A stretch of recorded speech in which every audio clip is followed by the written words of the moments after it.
Hello, and welcome to a new era and a new episode. These are the Paradigm Papers, your continual calling card for collective change, and my own personal Jewish space laser, blasting beams of uproar from beyond. So, congratulations on getting through the very first year of the most debilitating plague in a century, which happened to occur during the Year of the Rat, a creature often reviled for its spreading of disease. Rats are relentless and insatiable. Their teeth continue growing until the day they die, and they can chew through almost anything, even a precious comic book collection. Did you hear about the one that got into an ATM machine and ate through $20,000 worth of cash? They're also cunning survivalists that can asymptomatically carry up to 35 different viruses, including HIV. Rats are able to dive up to 100 feet underwater and hold their breath for as long as 15 minutes. This means it is possible to be sitting on the toilet, minding your own business, and then bang! You've been bitten by an HIV-infected rat. And the worst part is, they could be laughing at you the whole time. That's right. Rats possess the gift of laughter, and rat parents have even been known to teach their offspring how to use it. One thing I like more about the Eastern zodiac is that you can kind of tell how old someone is by their sign. You know, if I told you that I'm a Capricorn, then maybe you'll think of some personality traits associated with that sign, or you could even figure out what month I was born in, but that's about it. If I were to announce that I'm a rooster, however, you can immediately narrow it down. You know, it's like, well, you look a little old to have been born in 93, so you must have been born in 81. For my money, a system that can decode your birth year is a little more useful, but I want to know what you think. Check out the show on social media. You know, every single morning, very first thing I do is check Twitter, Tumblr, Instagram, Facebook, SoundCloud, and then I head on over to LinkedIn. So, you can find me on a few of those platforms with the handle CLNKRMR. It's also my Gmail address if you want to chime in on any of this, or just, send over some death threats. Speaking of Google, I'm trying to use less of their services. The very first podcast I ever did was all about cybersecurity and the myriad of reasons you should be using things like DuckDuckGo for your search engine instead. Even staying away from Chrome at this point will help. This has got to be the biggest story that virtually no one's been talking about, and it's kind of been coming to a head since 2015. At least that's when it came on my radar, because I was looking for a cheap flight to Alaska that year, and Google Flights kept coming up. But I'd never heard of that. So I wound up Googling Google Flights and eventually found out that the European Union was suing them for basically steering searchers away from the competition. And now Google's gotten so out of hand that 38 different American states have joined an antitrust lawsuit. It's headed by Philip Weiser, the Attorney General of Colorado. Hey, congratulations for being way ahead of California again. But for some bizarre reason, last I checked, California still hasn't signed on as a plaintiff against Google, and perhaps that has something to do with them being headquartered in California. So, I want to know what things got you through the past year. Was it video games, cannabis, playing video games on cannabis, going through the house and power selling stuff you forgot you even had on eBay in order to keep eviction and starvation at bay? For me, two things in particular really helped. Are you familiar with Everything is Terrible? It's pretty much my favorite artistic endeavor ever. I've been to 3 of their live shows, which are indescribable. If I were to send a package out to extraterrestrials or create some kind of time capsule for the future, I would include as many Everything is Terrible videos as possible, just so that they can see what we've really been up to. Check out their website, obviously. They're also really active on IG. And donate if you can, because they're building a pyramid of Jerry Maguire VHS tapes out in the desert. It's a fascinating and no doubt highly noble cause. The other thing that got me through was copywriting for a really cool media company, but we've now been furloughed, not even because of the pandemic, but because of Google! They control 92% of the search market now. and are using this lawless dominance to make sure you only end up with products and services that they're invested in. This kind of monopoly is obviously very anti-competitive and overall bad for business, especially small businesses. But it's also a threat to our entire economy. You know what they say about absolute power, corrupting absolutely. And take a look at what happened when we let just a handful of too-big-to-fail banks monopolize the housing loan market leading up to the Great Recession. DuckDuckGo, Yahoo, and Bing are all apparently willing to play ball and stay competitive, but all three of them together only control a measly 8% of the market. So don't let Google dominate. Call your state's attorney general and tell him to make the state class action lawsuit against Google a higher priority, especially if you live in one of the states that hasn't joined on yet. Last I checked, those are California, Florida, Georgia, Louisiana, North Carolina, South Carolina, New York, Michigan, Missouri, Mississippi, Montana, and Arkansas. If you're in one of the states that I didn't mention, you might want to start by thanking them, your Attorney General's office that is, for joining the lawsuit and taking a stand against Google's abuse. Hey, could be fun. So now back to symbolism. The rat apparently got to be the very first of all the zodiac animals because, in part, he cheated in the Great Race and took the ox's rightful position, which is part of why the more honorable and hard-working ox has to come right after the year of the rat. So this rat rode in on the success of others. Like someone who might have inherited a multi-million-dollar fortune, only to completely mismanage it to the point that no American bank would loan you any money. Or the kind of guy that wouldn't have been able to weasel his way into the White House without the help of troll farms operating out of Russia, Ukraine, and Saudi Arabia. Hey, did you check out any of the impeachment? There were some pretty incredible presentations, but I think it was Friday I heard the asinine claim repeated, probably by Trump's defense attorney, that he was the most pro-Israel president ever. And this is an entirely obscene assertion.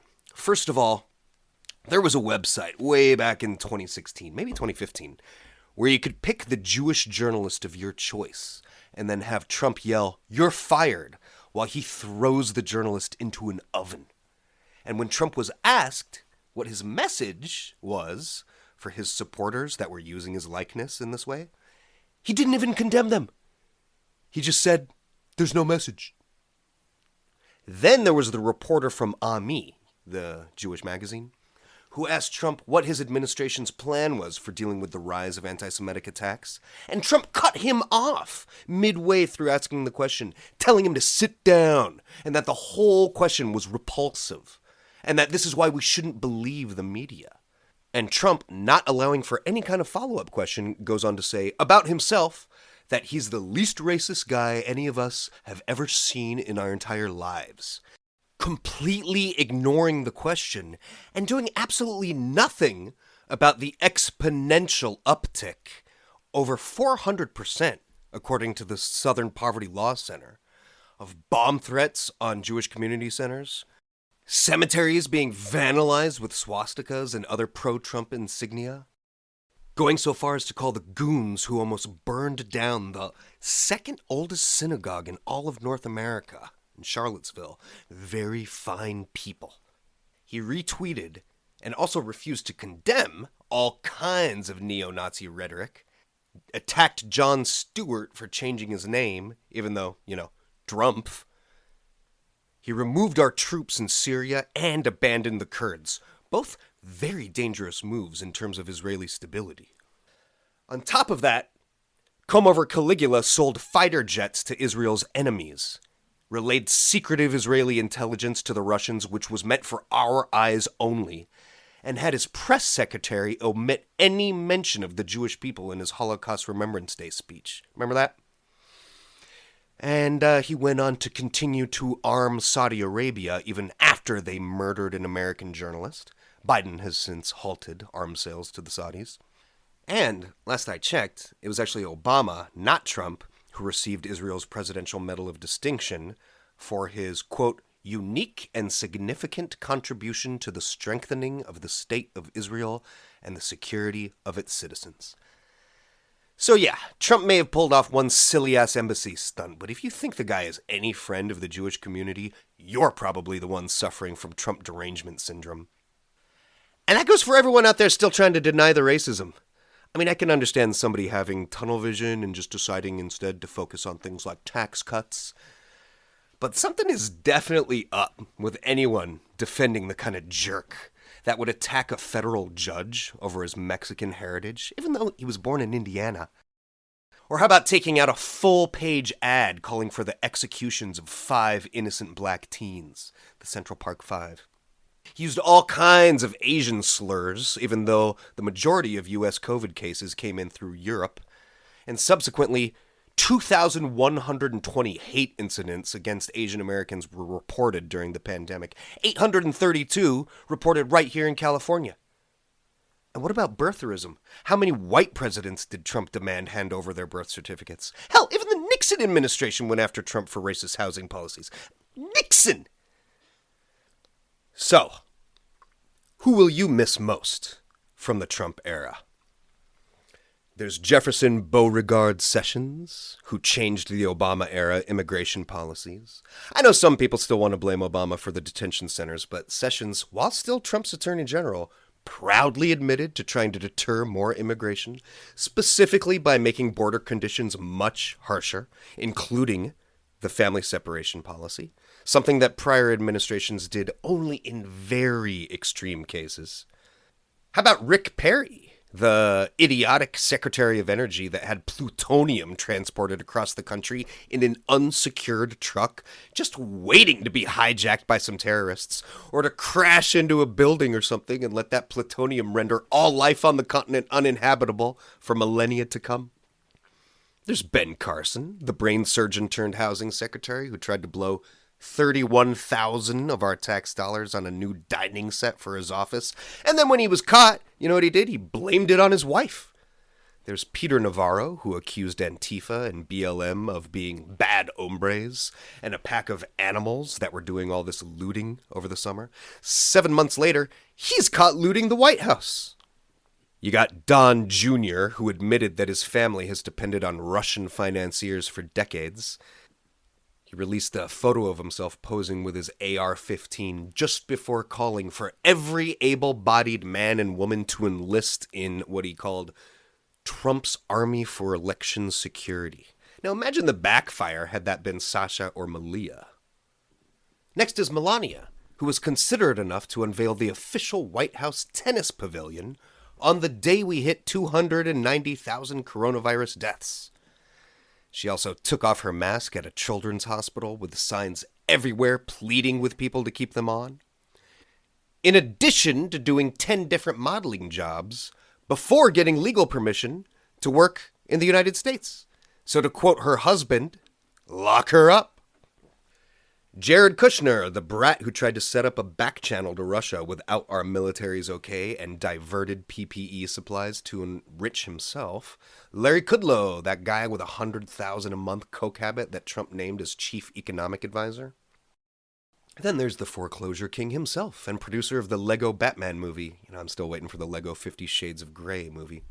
Steve Mnuchin, who worked his ass off to keep Harriet Tubman off the $20 bill and keep mass murderer Andrew Jackson on there.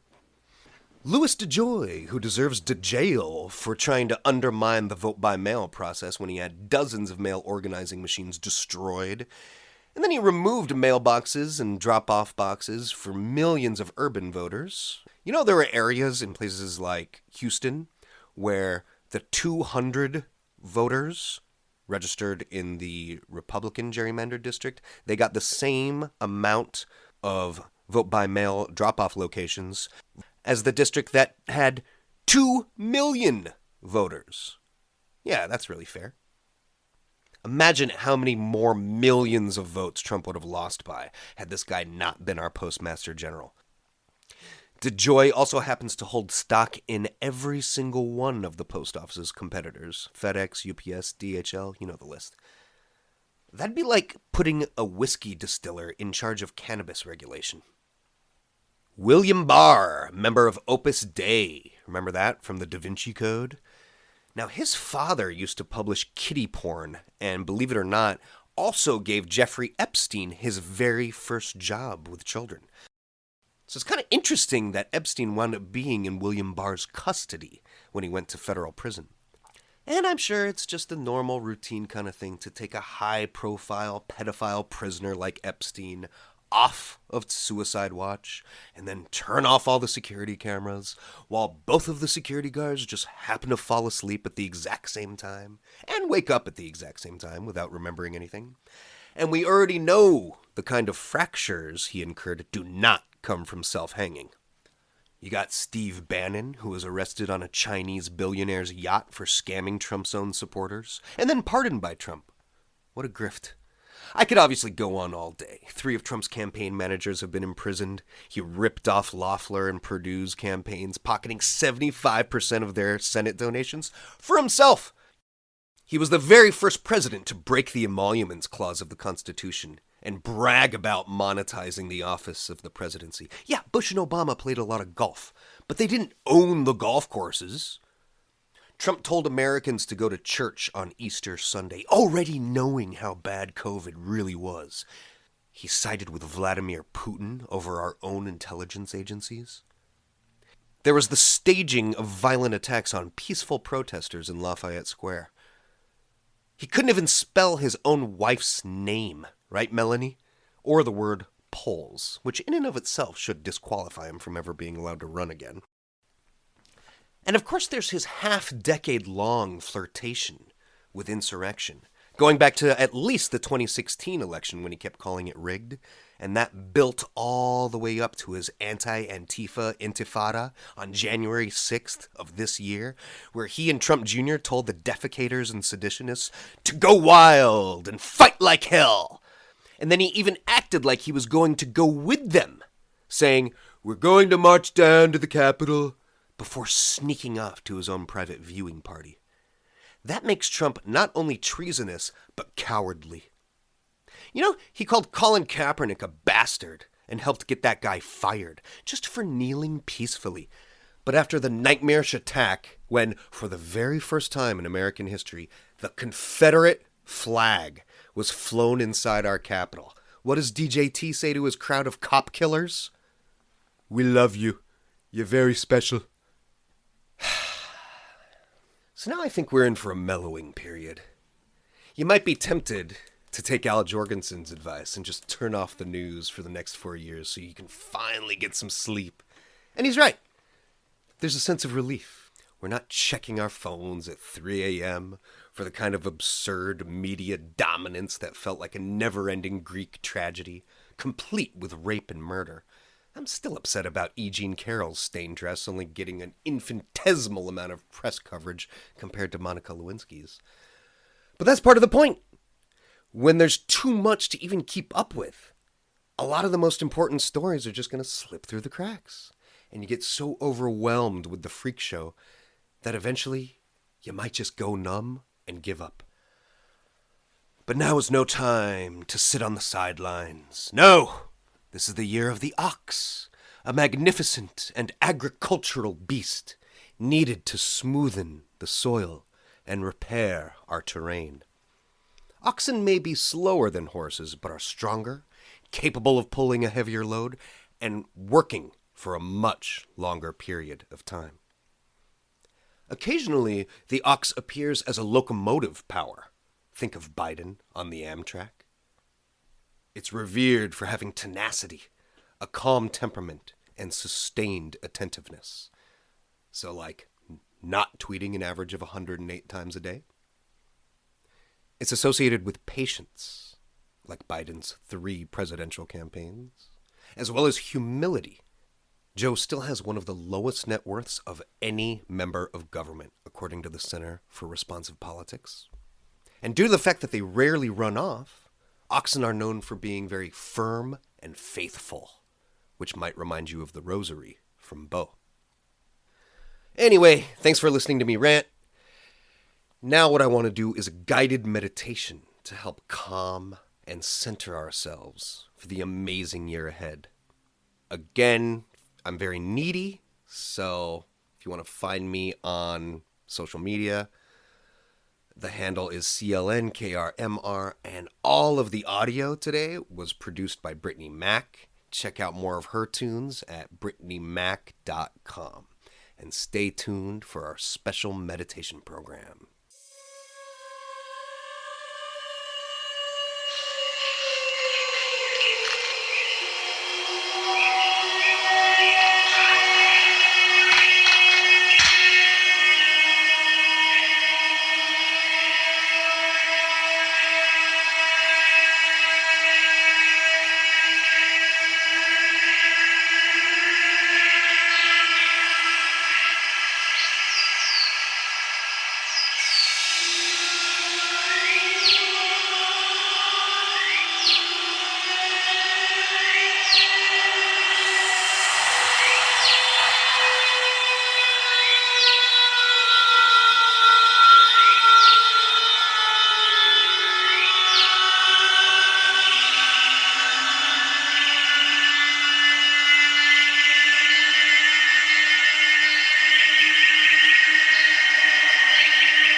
A method for moving away from the materialism and hostility of the old world and into the harmonious tranquility of a new eon might involve realigning ourselves for a powerful paradigm shift.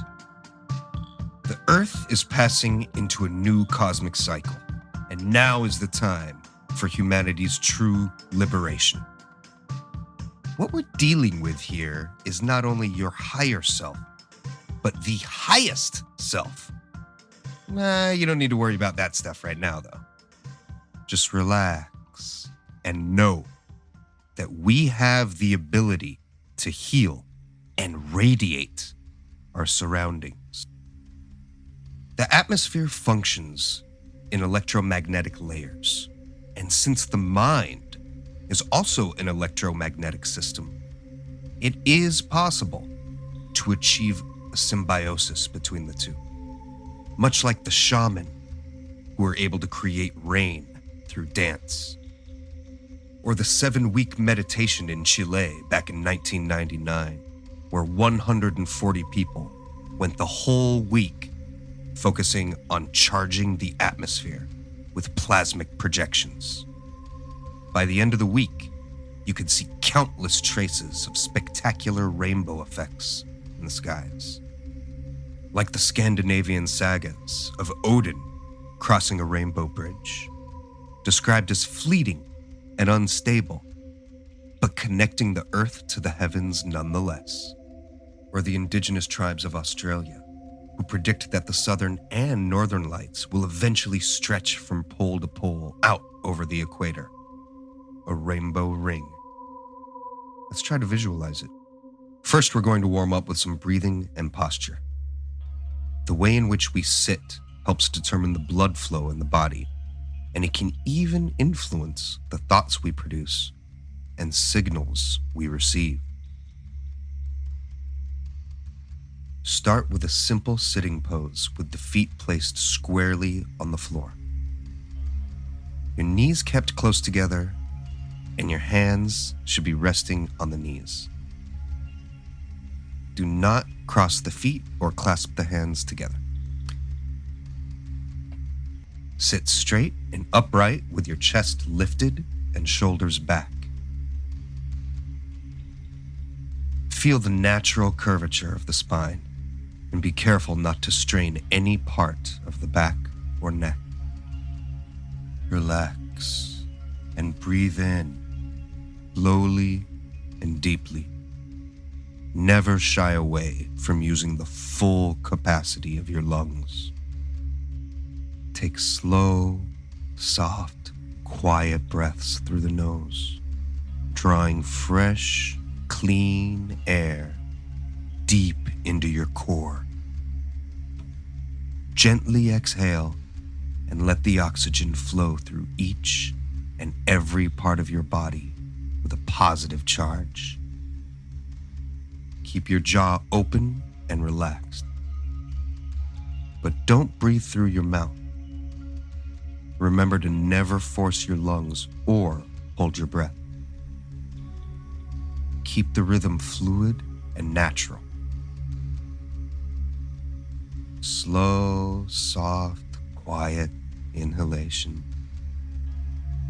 Slow, soft, quiet exhalation. Close your eyes and feel the lightness of space around your heart. Lightness in physical space. Lightness in mental space. Focus inwardly where there is silence, purity, clarity. Allow each inhalation to wash away any lingering tension, and let each inhalation bring renewal and vitality. Begin to direct your attention at the top of your head and observe what tensions you might be holding there. Loosen the jaw and relax the scalp muscles. Completely let go. Now imagine a blue sphere about the size of an apple. Let it float over your forehead and soak up all of the tightness. It slowly rolls down onto your face, taking all the time it needs to rub out the tension in your facial muscles Eventually, it makes its way to your throat and neck, slowing down and floating around, vibrating thoroughly before traveling over each shoulder, reverberating up and down each arm until you are completely relaxed. Then, let the ball pass down to the chest and abdomen, removing any discomfort in your core. Allow it to work its way to your ankles and feet, moving in slow circles until it becomes a warm swirl of dark indigo. Now I want you to take in all of the energies from the ground. Feel how each and every cell in your body has a consciousness, and use the energy that you're drawing in to charge these cells. Accept all vibration as a singular oscillating rhythm. The sound of my voice, the motion of the breeze, the buzzing next door. Feel your own overflow of magical energies pouring forth into the ether. Think of the earth as a cell that expands and retracts like any other, as timeless and divine as you are. A universal force to the essence of your very being, whose heartbeat affects every single part of the cosmos. Now immerse it completely in warmth, love, and excitement. Think about how your mind field extends around the body. This field of force around us is called the aura. Picture yourself as a conducting channel for the forces which flow from two sources, or outlets, the aura just above the head and the corresponding center just below the feet. On the tree of life, we call these centers of energy Keter and Malkuth. So to stimulate these conduits, visualize a globe of pure white radiance, just 3 inches above your head. This sphere should be seen as clearly as you can possibly build it. And at the same time, you should feel it as a warm, vibrant glow, charged with a power that is steadily being radiated into your aura, traveling down to the earth center below the feet. Once you've successfully built up this contact point above the head, you may now open up the conduit below the feet. Again, visualize a globe of light and hold it about 3 inches below the feet. But instead of pure white brightness, you should picture the incoming energy in this earth terminal to be a seething, surging energy of citrine, russet olive, and indigo, all blended together into a magnificent psychedelic swirl. The construction of this lower chakra can be a lot more difficult than the one over our head. And this is part of why many choose to meditate barefoot or in open-heeled sandals to help maintain the connection with Earth's magnetism. Don't worry about this too much, because we are all constantly and completely immersed in the Earth's magnetism, like a fish in the ocean. The more clearly you can visualize these two terminals, the more effective this exercise will be. Now, even though we're building up certain mental images and linking them with existing etheric counterpoints, realize that these outlets are already at work, and that what we are trying to do is establish a certain control mechanism. This is sometimes called the burning of the fires of the body, and their balanced action results in true physical health. We tend to get so cluttered up with repressions and rigid thought processes that these energies are choked back and cannot flow freely. In this exercise, you are using your own conscience to open the way for these forces to restore and revitalize your various nerve endings and glands to give you a sound mind, a peaceful inner organism, and a healthy body. Now start to picture your aura above the head as a sheet of light, which is the full width of your body. Think of it as a waterfall of light, as though you looked up at the top of a waterfall and could see the sun cutting the line at the top, right through the middle. Now picture the falling sheet of light as coming down in front of you, and feel it pouring down around your feet. Then, turn it below them, through the earth center, and bring it back up behind your body, over the shoulders and neck, back to the center above the head. You should be breathing in as you visualize the crown center.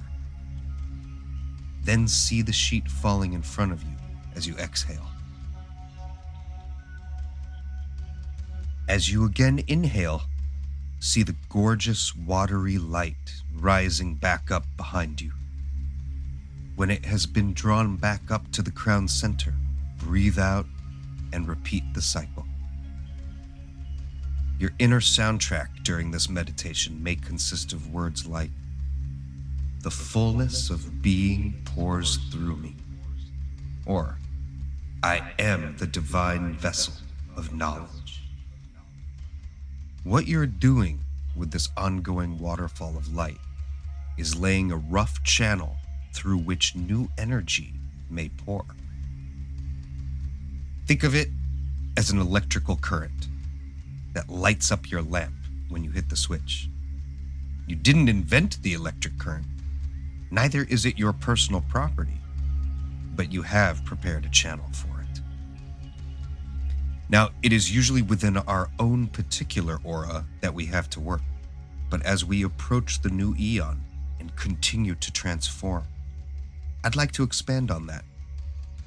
Send some particle flow toward the vision of the world you want to live in, and know that you are shaping reality to yield the most desirable experience for everyone. We've been set up to fear change in a way that makes us go through life like a bundle of anxiety. Time for a new kind of consciousness, where the sense of self includes not only the conscious ego, but something that has more to offer. And as you get to know this higher, somewhat mysterious self, the more you see how interconnected it is with everything in existence. And we look into the future with curiosity, as if it's some far-off thing, way out there, vast in outer space. And you look until one day it hits you that this is it. We made it. But it is only the beginning, because with this, you know that you will never die, that you are the eternal essence that expands and retracts, coming and going endlessly before the oceans of time. If the choice is to proceed with the game, then there may be times when we need to coordinate telepathically. And psychic solidarity has the potential to become the spiritual equivalent of the atomic bomb. If we can tap into a zone of consciousness where structural codes of harmonious growth and development are stored with things like daily meditation, particularly at key positions, access these codes and align oneself with the galactic undertaking. Set for yourself a goal of becoming a biopsychic battery.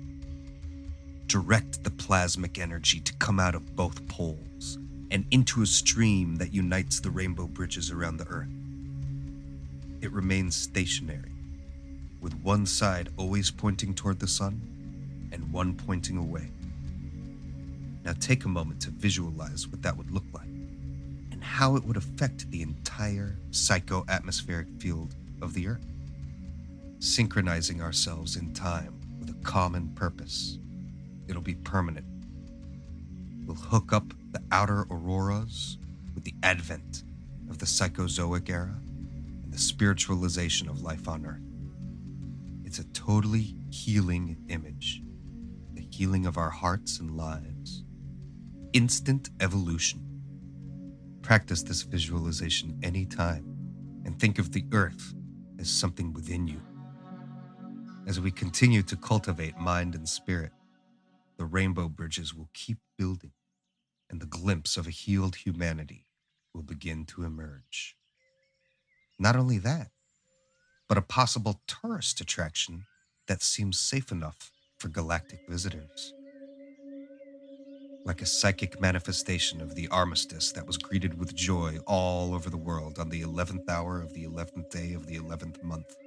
The enemy surrendered, and the front lines broke into cheers. The war with ourselves was over. We can do infinitely more when linked together lovingly. Indulge in the one great work. Get with the program and make the positive ascension. Enter the kingdom on earth through your own divine will and the powers of unadulterated imagination.